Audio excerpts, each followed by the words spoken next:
Good afternoon, everybody. I'm Tele-Aviacion, and welcome to This Week in El Salvador.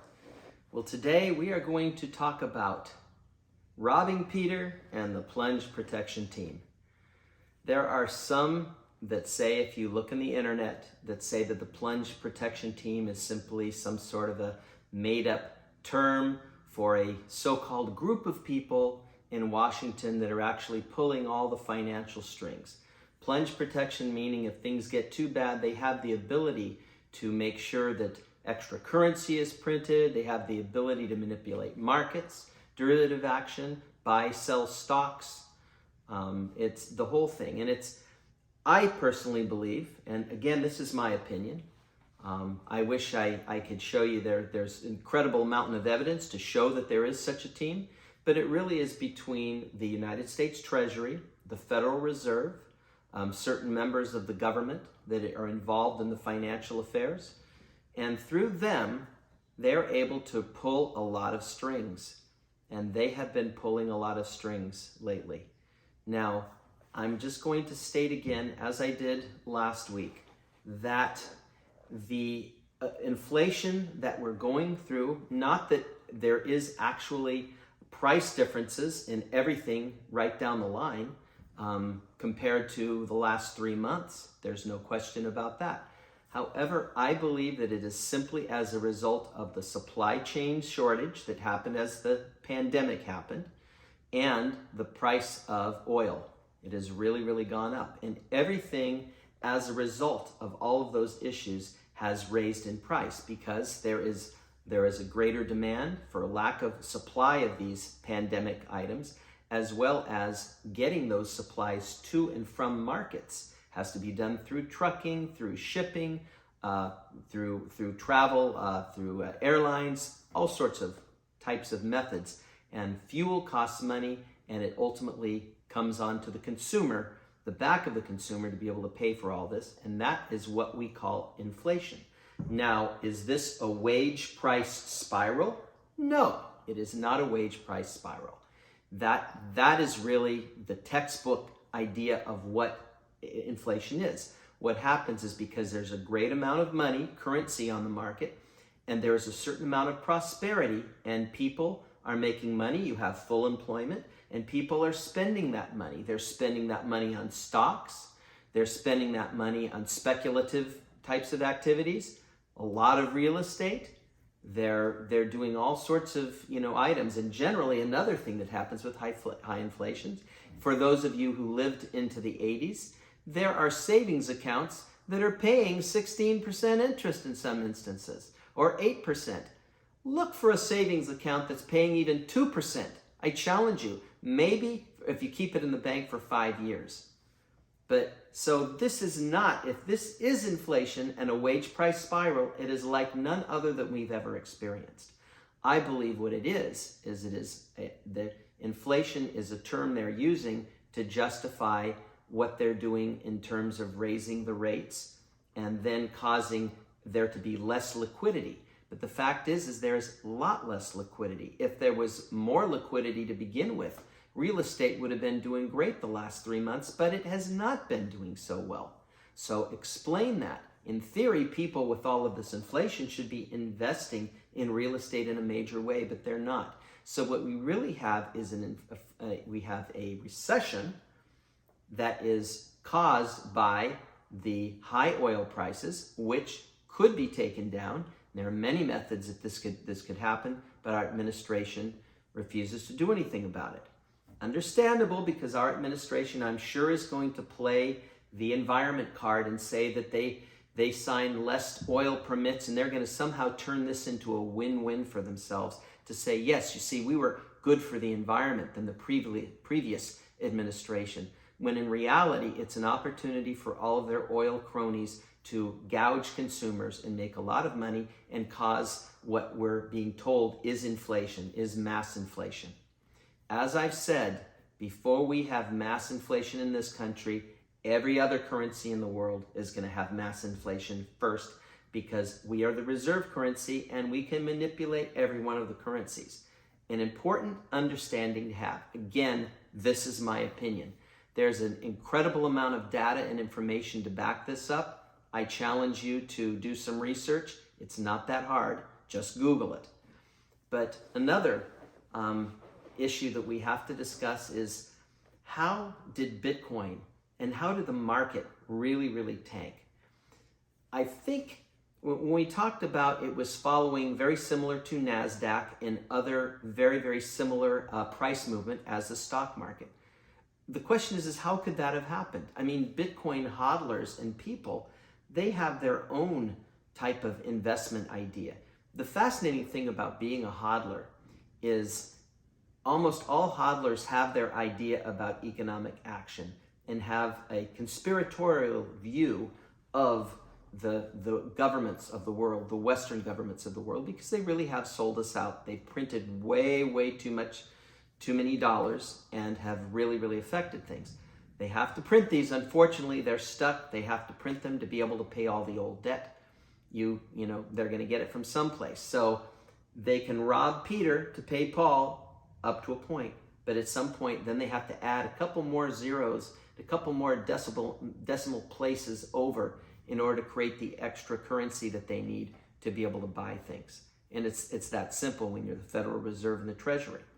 But now supposedly they're limited to what they can do. At some point, I can't believe that there's going to be major deficits, and at some point, more dollars are going to have to be printed to cover those deficits, unless they want the taxpayers to take care of it. You know darn well if they do that, then the present people in the government are not going to get reelected.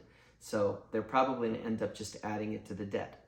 But in the meantime, this is a brilliantly conceived plan, probably started back in the Breckenwood, 1945, 1947, when it was determined that the United States currency would be the reserve currency for the world, with exception of communist countries, China. Well, actually, China wasn't technically a communist country in 45, but Russia certainly. And so it would control, through this currency, it would basically be able to manipulate every other currency, because it would be the currency for which all other currencies are based. Even the British pound. Even though the pound was more than the dollar, still it was regulated by the dollar. And so our people in Washington, through the Treasury and the Federal Reserve, and their allegiance, or I should say their member banks, have the ability to do an incredible amount of manipulating of currency, because these banks are beholding certainly to the Federal Reserve. They make up the Federal Reserve. So they are the ones that have incredible amount of money, and with this money, they can affect a lot of changes, economic changes. They have the ability to buy stocks, sell stocks short, but by the same token, the same with altcoins now. And as I've said before, there's Bitcoin and there's shitcoins. There is no other type of coin or token that is like Bitcoin, because Bitcoin is sovereign. It is controlled simply by the miners and the nodes. The nodes keep the miners honest. If there's some sort of a hard fork, some people or a certain amount of miners demand, they want to have this and this and that. The nodes will decide whether they'll accept this and this and that. And so far, they really haven't. Every once in a while, they put a couple of BIP additions to Bitcoin to make it easier for it to be sovereign, so that you can have your own codes, your own private and public codes. You can have your seed phrases. That was something that was added to it. So literally, you could have all of this money literally in your head through a seed phrase, and you could take it any place in the world. You can see that this is kind of dangerous in the sense that now governments don't have the ability to stop you from transporting money from any place in the world, literally just in your mind. So of course, that is very scary to most governments. It isn't scary to El Salvador because they're promoting it. But the fact remains that most exchanges are well aware that their clients, perhaps only 20 to 30% of their clients, are actually keeping their own currency in their own cold storage. There's several reasons for this, and I think most of it is people are not aware of it. They just know Bitcoin as a potential method for making money. they know it that. They know it can certainly lose a lot of money too if you're in it just for the idea of making money. But if you're in it for other reasons, because you believe ultimately it is going to be the world reserve currency, as I do and a lot of hodlers believe, then your motives and your ideas are a little bit different. But anyway, let's go down this thought experiment to confirm that certainly if you look at the currency the way it is, and you look at how the exchanges have such incredible control over those. The exchanges are incredibly wealthy and rich, but what's very fascinating is, at least in 2020, there was a tremendous amount of banks, probably between 2015 and 2020, but in 2020 the figures show that Quintic Bank, Ally Bank, Bank of America, Chase, Goldman Sachs, Morgan Stanley, and Republic Bank, these banks have been involved with Gemini and Coinbase, and actually probably help them provide liquidity, even though their allegiance with these exchanges is not fully understood. Remember, even though they say, the so-called experts say that there is some sort of regulation on these exchanges, we really know that there isn't. I mean, the only regulation I know as far as money is that if you have $250,000 in account, in any bank account, and it's FDSLI insured, LIC insured, then of course that bank account is insured at least up to that $250,000. So if you have several accounts and you have $250,000 no more in it, then that money is safe. If you had $1 million in one account, you're going to lose 3/4 of that money. That's just the way that it is if there's a run on the bank. And that could happen. Banks supposedly keep a 10% reserve just so they can make sure that if there is a run on the bank, at least the 10% can help make sure that depositors will be covered. And if something happens, they can always ask or borrow from some of the other member banks to help them, or talk to the Fed and the Treasury and get some more money printed up so that they can start paying out this money. It's kind of it's a quick fix, but it's been effective up until now. We'll also realize that the exchanges, because they have been working for quite a long time, since 2015. Remember, one of the only exchanges out there back in 2012-13 was Mt. Gox. And of course, a lot of money got stolen from it, which is always a risk with any exchange, which is why not your keys, not your coins. If you actually have money in that exchange account, you should put it immediately into cold storage and take it out of their hands, because you never know what's going to happen to it. But even they know through statistical analysis of all the accounts that they have that there's a certain amount of people that keep it in cold storage and take it, and a certain amount of people that keep it there. You can bet all of the corporate clients, the people like Michael Saylor, the people like Tesla, I should say, the Tesla Corporation, Elon Musk, have to keep it in corporate accounts, because I'm sure the stockholders wouldn't trust them to keep $2 billion worth of Bitcoin, or probably $1 billion now worth of Bitcoin, in their own cold storage at their whim. No, it would have to be kept in some sort of an institution to keep everybody honest. That's understandable. And remember, it is the big institutions that have helped to really raise the price of Bitcoin to at least the heights that it had been at. But I think what's really funny, and I know you probably think this is this is just a conspiracy theory, but realize that the government has tremendous control over these exchanges. They have the ability to use any of the Bitcoin that these exchanges possess, because remember, the government through the Fed through the banks, and the banks, of course, are associated with the exchanges, have the ability to take this, the amount of Bitcoin they have, even if it belongs to somebody else, and use it as a method for what they call naked shorting or naked shorts, where they can back up any of their type of derivative shorting action to say, I have plenty of Bitcoin to back this up. But also, the Federal Reserve, through the banks and through their associates, and believe me, there's many, many of them, also have the ability to buy Bitcoin themselves. In fact, some of the major whales that we've heard about, who we don't know who they are, but we know they're major whales, are most likely the banks, possibly even the exchanges. So what they can do is very, very ingenious. First of all, they can gradually start buying Bitcoin. Just start buying it because they see the trend is going up. So they're going to go with the trend and they're going to keep buying it and buying it and buying it until it gets to a certain point, and then they create some short selling action on top of it, which normally tends to cause a certain amount of, it's almost like a weight is applied. Imagine an airplane is flying in the air. And then for whatever reason, that airplane, it takes on a little bit of ice. Well, there is going to be a tendency for that airplane to want to sink. You think, well, what does this have to do with economics? Well, it just so happens one of the foremost engineers, foremost theoreticians was a guy named Bernoulli. Bernoulli talked a lot about air. In fact, pretty much as a pilot instructor, all we do is talk about Bernoulli when we talk about aerodynamic principles. Well, Bernoulli was also an incredible economist. A lot of people don't realize he was a really formidable economist. And things in nature, just like things in finances, when they talk about game theory, you've probably heard of that, they all tend to follow a natural course, almost as if gravity is pulling them all, as everything is affected by gravity.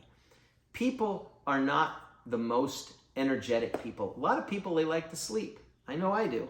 A lot of people are very, how should I say, they don't want to have to do any more work than they have to.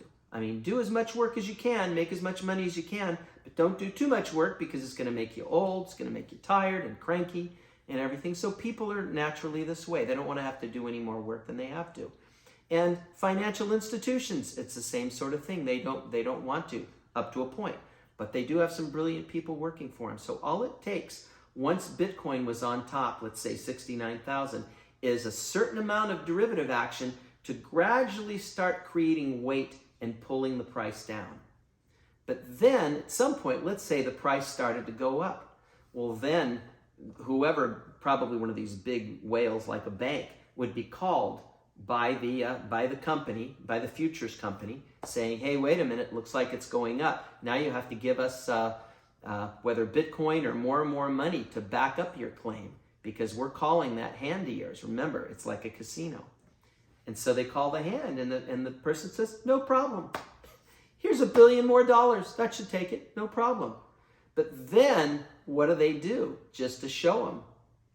All of a sudden, any of the bank holdings of Bitcoin, remember, they're whales. They just sell it all. They sell it all. They tank the market, bring it down to about 65 and say, you see, it was about to go down. Then they probably have their money back, and this continues. This continues and continues until gradually the price is brought to some sort of a level. But you can only get it to go so far. And there is a point where it was sticking somewhere around 40 and 45. Then what's the next step? Well, it just happened to be, I guess it just fell into the lap of the government, the war between Ukraine and Russia. That allowed them to say, aha, high oil prices, recession, energy crisis, and then it gave them the reason to start raising prices. And they raise prices, then people say, oh, there's inflation. And first the government says, oh, no, we deny it. Yeah, it's just all talk. They denied it, but I'm sure they were aware of why the prices were going up the way that they were. And in fact, strangely enough, a lot of them were saying it's a supply shortage as a result of the pandemic. Some have even said the oil prices are going up. But everybody said, oh, no, it's an inflation, massive inflation. The government said, sure. Well, this really worked perfectly into their hands. So then they start to raise the prime rate, and they raise all the financial aid. They lessen liquidity. But the funny thing is people are still hoarding their money. They're not spending a lot of money. So when you have this so-called massive inflation, again, people will be spending this money, but they're not. And so that, consider that in the beginning, the Plunge protection team was ordering their surrogates, their banks and their exchanges to buy and literally mirror the stock market and NASDAQ. And they certainly have the power to do that if they want. And I believe that they did, until it became a tech stock. And it mirrored the tech stock, and people in the know realized it's mirroring the tech stock. so therefore we better treat it like the tech stock and start selling it. So then they create a lot more selling pressure. And then as the economy is starting to tank and the stock market's going down more and more, and certain commodities, of course, are going up because of their scarcity, but nonetheless, it's costing millions and billions to a lot of people. And as a result, it starts to tank Bitcoin. And I believe it is a controlled experiment that is being done between the federal government, between the Treasury, certain members of Congress, and of course the bankers, in order to tank Bitcoin. And the reason they want to tank Bitcoin is because they are afraid of it. And there is no question that eventually more countries are going to start to take more of it. And in fact, as we know, even though it's been used against Bitcoin, all of these banks are heavily involved in Bitcoin and heavily involved with the exchanges. So that really says something when you realize what a really familiar, incestuous team of people and players, financial players that we have throughout this country and really throughout the world. So this is really the main point that I want to get at, is they are robbing Peter. Their exchanges are loaning money to other exchanges. Banks are loaning money to these exchanges. Remember, they have employees. They have incredible amounts of perks that they have to pay for. They have buildings. They have rent payments. And so if they're all of a sudden have to pay off on all this Bitcoin that people are starting to sell, that could really start to drain them of money. Well, they have the banks to rely on and to fall back on that can provide the liquidity that they need to make everybody know, yep, we're doing it. And in the process, they're tanking the price of Bitcoin, and it's making them very happy. They want to make a laughing stock of any of the people hodling or believing in Bitcoin, and a laughing stock unfortunately, out of Bukele in El Salvador. That's really what this comes back to. And nonetheless, I hope he continues buying it. He's been buying it in very short amounts. One of their governmental representatives said that it's literally 0.05% of their operating budget that they've spent on Bitcoin. It's probably less than 300 Bitcoins at this point. But if Bitcoin does go even lower, if it goes back down under $10,000, I think you really need to start. Well, you should be buying a little bit in what you call dollar cost averaging it. But I think if it goes under that price, you need to do even more to try to buy it. Don't leverage it like a lot of other people have. Just buy what you can. Even if it's $100 of it, just buy it and save it for a rainy day. Believe me, it's going to pay off, but it's going to take time. At some point, Goldman Sachs and Morgan Stanley and all of these banks are going to start realizing what incredible power it is when major people all over the world realize they really need to keep that on their balance sheet, because the dollar, its day of reckoning is coming, and there are so many trillions of dollars there. Even though most of them are staying put, they're not being used to buy incredible luxurious, aircraft carrier yachts for people, not yet. It's staying put for the most part, but it's just a matter of time when things start to unravel, most likely as a result of having to pay for the debt. Constantly printing money to pay for the extra debt. It just comes a point where you can't have to pay $1 trillion a year. In about 3 or 4 years, they're going to have to pay $1 trillion a year. That cannot keep going, and that's where Bitcoin is going to start to come in. But in any case, I thought I would give you a little perspective on this. If you're really worrying about the low prices, I hope that you're still hodling it and you're still looking at it as a tremendous opportunity right now. Everybody was always wondering, how can I get back to the old days where you could get it for less of a price? Well, the old days are back now, and I'd highly advise you, I would just tell you this is what I would want to do, and certainly would recommend it for what that's worth. But anyway, everybody have a beautiful day. It was a pleasure. Have a happy Father's Day, and I look forward to seeing you all next week. Thank you.